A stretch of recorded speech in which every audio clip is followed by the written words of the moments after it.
Hello friends, स्वागत है आपका स्टडी मंत्र 3.0 में।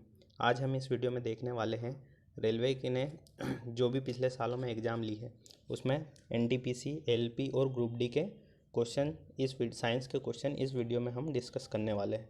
तो आइए देखते हैं पहला क्वेश्चन कि जब जब प्रकाश की एक किरण सघन माध्यम से विरल माध्यम में जाती है तो यह किस दिशा में मुड़ती है?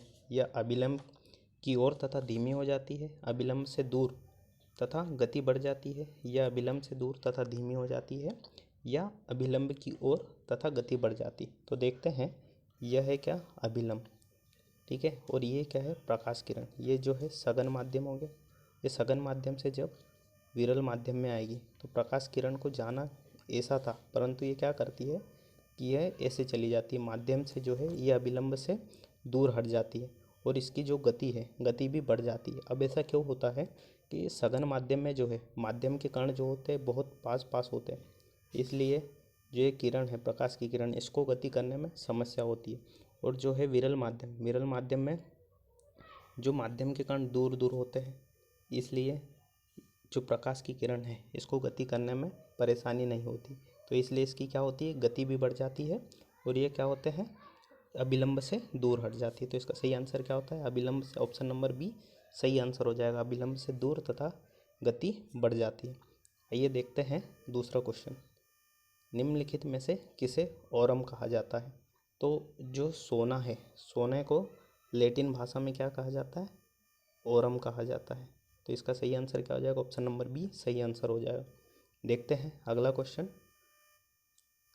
निम्नलिखित गैसों में से कौन सी गैस पृथ्वी पर ग्रीन हाउस गैस के प्रभाव के लिए जिम्मेदार है? तो पृथ्वी पर जो है कार्बन डाइऑक्साइड और जो जल वाष्प है, यह ग्रीन हाउस गैसों के लिए जिम्मेदार है। और जो कार्बन डाइऑक्साइड है यह ग्लोबल वार्मिंग के लिए भी जिम्मेदार होती है। तो इसका सही आंसर क्या हो जाएगा? ऑप्शन नंबर ए सही आंसर हो जाएगा।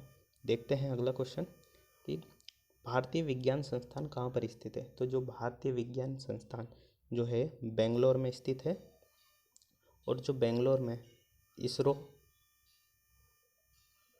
इसरो का हेडक्वार्टर भी कहाँ पर है? बेंगलोर में। ठीक है। देखते हैं पांचवा क्वेश्चन कि ऑक्टोपस के खून का रंग कैसा होता है? तो ऑक्टोपस के खून का रंग कैसा होता है? नीला होता है। ठीक है। देखते हैं अगला क्वेश्चन। जीवन की मूलभूत इकाई क्या होती है? तो जीवन की मूलभूत इकाई क्या होती है? कोशिका। जो हमारा शरीर है, कैसा? हमारा शरीर जो है कोशिकाओं से मिलकर बना होता है। जो कोशिका है, कोशिकाओं से मिलकर क्या बनता है? टिश्यू बनता है, ऊतक। फिर ऊतक, बहुत सारे ऊतक मिलकर क्या बनाते हैं? ऑर्गन बनाते हैं। और बहुत सारे ऑर्गन मिलकर क्या निर्माण, किसका? हमारी बॉडी का निर्माण होता है। तो सबसे पहले सबसे छोटा और मूलभूत जो इकाई है हमारे शरीर की, ये क्या है? कोशिका आएगी। तो सही आंसर ऑप्शन नंबर ए सही हो जाएगा। सातवां क्वेश्चन कि प्राचीन काल के जानवरों, पौधों एवं अन्य जीवों के संरक्षित अवशेषों या चिन्हों के अध्ययन का विज्ञान कहलाता है? तो जो जानवरों, प्राचीन काल के जानवरों, पौधों एवं जीवों के जो जीवाश्म है उनके अध्ययन को क्या कहा जाता है?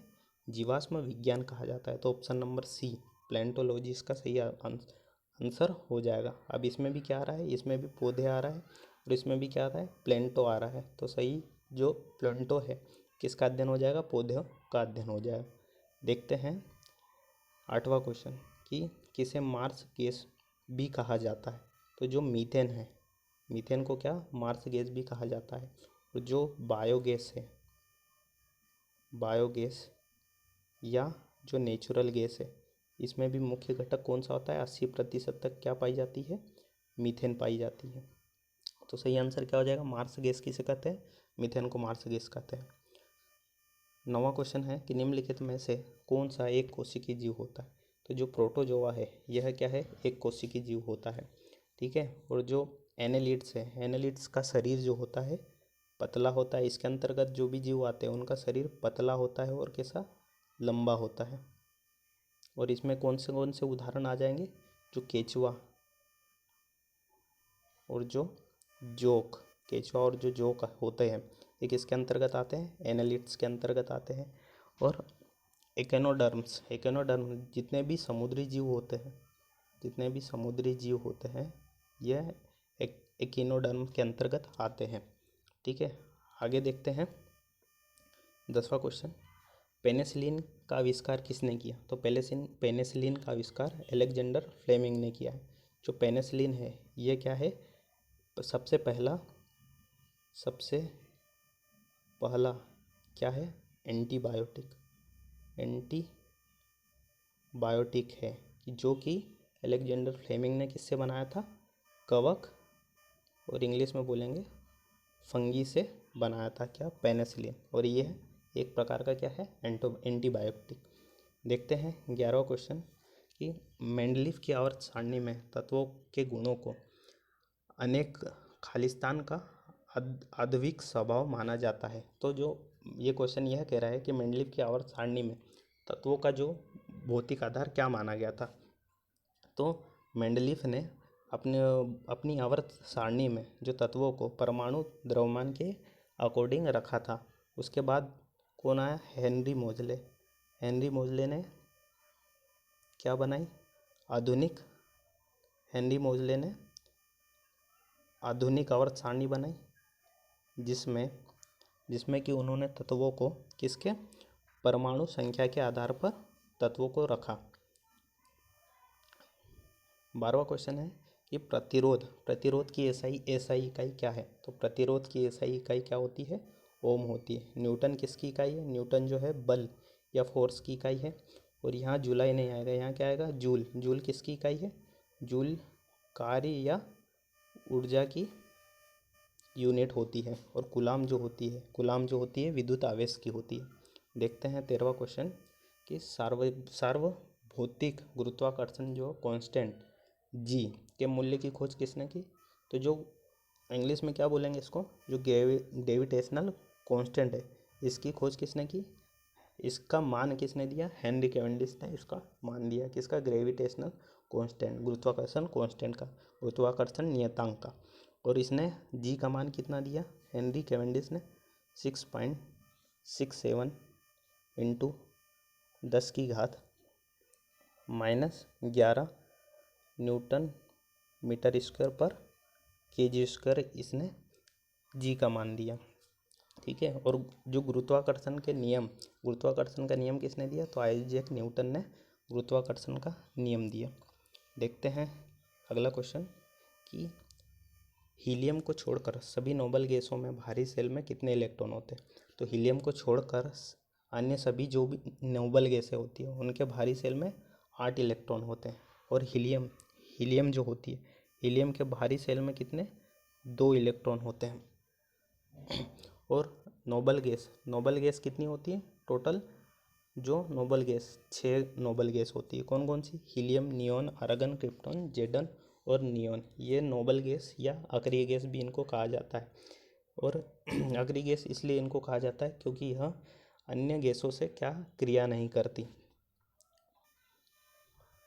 देखते हैं 15वां क्वेश्चन कि गति का पहला समीकरण किसके बीच संबंध दर्शाता है? तो गति का जो पहला समीकरण है क्या होता है? v बराबर u प्लस at। तो u क्या होता है? अंतिम वेग। u जो होता है अंतिम वेग होता है। v जो होता है अंतिम वेग होता है। u होता है प्रारंभिक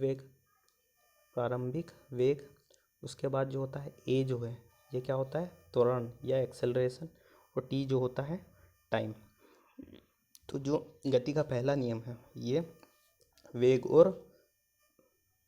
और समय के बीच संबंध दर्शाता है। तो इसका सही आंसर क्या हो जाएगा? ऑप्शन नंबर बी, वेग और समय इसका सही आंसर हो जाएगा।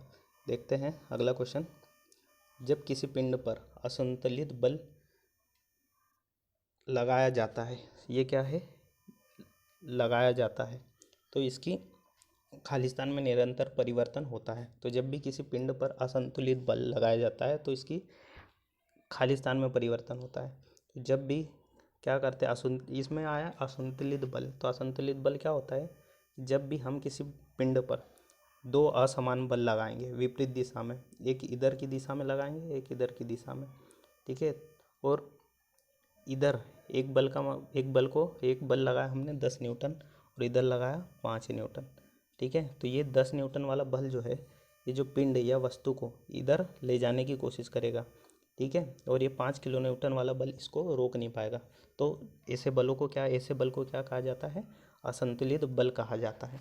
तो जब पिंड पर असंतुलित बल लगेगा तो ये पिंड जो है इधर गति या इसकी चाल में परिवर्तन होने लगेगा। तो सही आंसर क्या होगा कि जब भी किसी पिंड पर असंतुलित बल लगाया जाता है तो उसकी चाल में निरंतर परिवर्तन होता है। अब संतुलित बल क्या होता है?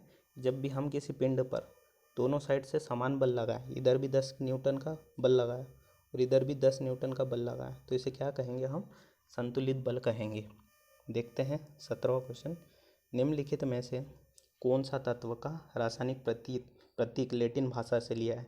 तो जो आयरन है, आयरन को लैटिन भाषा में क्या कहा जाता है? फेरस कहा जाता है। और यहीं से लैटिन भाषा ही से इसका प्रतीक क्या लिया है? Fe। आयरन को किससे डिनोट करते हैं हम?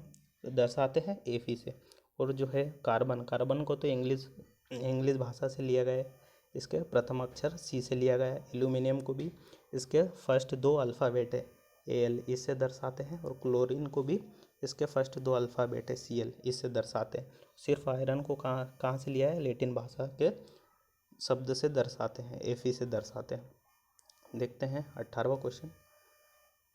निम्नलिखित में से किस अभिक्रिया में ऑक्सीजन हवा में मुक्त होती है? तो जो प्रकाश संश्लेषण की क्रिया है, इसमें क्या होता है कि हरे पौधे वायुमंडल से कार्बन डाइऑक्साइड, सूर्य का प्रकाश, खनिज और जल लेते हैं और उनका प्रकाश संश्लेषण की क्रिया करते हैं और ऑक्सीजन को क्या करते हैं? हवा में मुक्त करते हैं। तो इसका सही आंसर क्या हो जाएगा? प्रकाश संश्लेषण।